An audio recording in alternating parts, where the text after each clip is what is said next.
मैं आज से पहले भी इन बातों को कई बार कह चुका हूं कि जिन लोगों को आज भी वहम है कि सरकार लोगों के लिए, आम लोगों के लिए है, यहाँ के न्यायालय आम लोगों के लिए है, या कोई भी ऐसी पब्लिक चीज जो आप समझते हैं कि जन कल्याण पर है, उस पर एक बार दोबारा से सोचिए और इस वहम को अपने अंदर से दूर कीजिए। हाल के एग्जाम्पल से समझिए कि एक डॉक्टर डॉक्टर शिवरंजनी करके एक डॉक्टर है, उन्होंने ओआरएस का जो भ्रामक मार्केटिंग करके बड़ी बड़ी कंपनियां ओआरएस के जगह पे वहां पर वह डायरिया में लोगों को मृत्यु लोक तक पहुंचाने का साधन जैसा था, उस पर स्टे लगाने या बैन लगाने के लिए एक व्यक्ति को 7 से 8 वर्ष की लड़ाई लड़नी पड़ती है। 2017 से शुरू होने वाली लड़ाई 2025 में अक्टूबर 15 में जाकर फंसाई। FSSAI इन्होंने उस पर बैन लगा दिया कि किसी भी प्रकार के जिस प्रोडक्ट पर ORS लिखा होगा और वह WHO के फॉर्मूला से अलग बना हुआ होगा, उसे बेचना मना होगा। चाहे उसमें ब्रांड नेम में ORS लिखा हो, किसी भी प्रकार से भी ORS अगर लिखा हुआ है, उसको आप नहीं बेच सकते हो मार्केट में। ORS बेचने के लिए सेम फॉर्मूला यूज करना होगा जो फॉर्मूला WHO ने दिया है। इसके बावजूद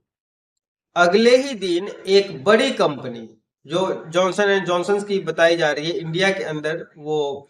ये प्रोडक्ट बनाती है, उस कंपनी ने अगले ही दिन दिल्ली हाई कोर्ट के अंदर जाती है और उसको सिर्फ 7 दिन के अंदर में इस बैन पर स्टे मिल जाता है। दलील यह दी जाती है कि स्टे सिर्फ एक कंपनी के लिए है और टेम्परेरी है, सिर्फ इस बात के लिए कि जो प्रोडक्ट इन्होंने अभी तक बना लिए हैं बस उस पर ये कानून लागू नहीं होगा, क्योंकि यह फैसला आने से पहले इन्होंने प्रोडक्ट बना लिया था। इस फैसले ये बैन जो फसाई ने लगाया था, इसके पीछे लॉजिक यह था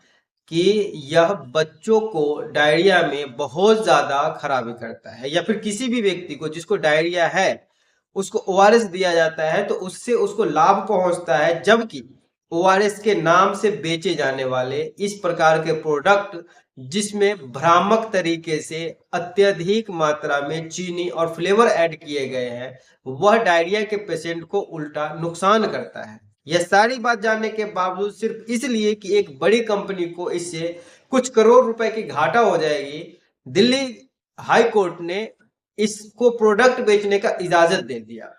और फसई से ये कहा है कि जब तक कि ये प्रोडक्ट बिक नहीं जाता, आप इस कंपनी को इस फैसले से छूट दोगे। कारण यह बताया गया कि यह बैन लगाने से पहले आपने कंपनी को नहीं बताया था। आप सोचिए, जो कंपनी लाखों करोड़ों का प्रॉफिट इस जहर को बेचकर, हाँ मैं जहर कह रहा हूं क्योंकि इससे यूज करने के बाद पेशेंट की जान जा सकती है, यह साबित करने में डॉक्टर को 8 वर्ष का समय लगभग लग चुका है, 17 से 25, कि यह जानलेवा है। इससे जाने जा सकती है और जाती है। और जो प्रोडक्ट बनाया गया है वह भ्रामक है, जो प्रचार किए गए हैं वो भ्रामक है, स्वास्थ्य के लिए हानिकारक है। जिन चीजों को जहर साबित करने में 7 वर्ष लगा, 7 दिन में उस जहर को सिर्फ इसलिए कि कंपनी को घाटा हो रहा है, कोर्ट ने, दिल्ली हाई कोर्ट ने उसे इजाजत दे दिया कि तुम इस प्रोडक्ट को बेच लो क्योंकि तुमने इस जहर को पहले बना रखा है। आप सोच के देखो कि ये कोर्ट, ये अदालतें, ये न्यायाधीश आपके हक में है बात करने के लिए या बिजनेसमैन कॉर्पोरेट के हक में है। इनको कोई फर्क नहीं पड़ता कि कोई बच्चा या कोई पेशेंट जान गंवा देगा इस तथाकथित ओआरएस को पीकर, लेकिन इनको फर्क पड़ता है कि किसी बिजनेसमैन का कुछ पैसा नुकसान न हो जाए, जबकि यही जहर बेच के उसने, इसी भ्रामक चीजों को बेच के उसने लाखों करोड़ के टर्नओवर कमाए हैं, मुनाफा कमाए हैं। लेकिन कंपनी को इस बात के लिए कि आपने इतने दिनों से एक भ्रामक प्रोडक्ट को बनाया, बेचा, भ्रामक प्रचार किए, इस पर आपको बैन लगने चाहिए। कंपनी इस बात का फिक्र कर रही है कि इनको 2 रुपए का घाटा ना हो जाए, कुछ करोड़ का प्रोडक्ट जो इन्होंने बनाए हैं वो मार्केट में अगर बिका नहीं तो इनको नुकसान हो जाएगा। आप सोचो फिर से कि ये कंपनी, ये अदालतें, ये सरकार और ये संस्थान, ये आपके लिए बने हैं या आपके शोषण के लिए बने हैं? और कब तक आप इसी प्रकार से अपना शोषण करवाना और अपने आजादी को, अपने भ्रम को बनाए रखना चाहेंगे? ऐसी आजाद आपको मुबारक हो, और जो इस भ्रम को बनाए रखना चाहते हैं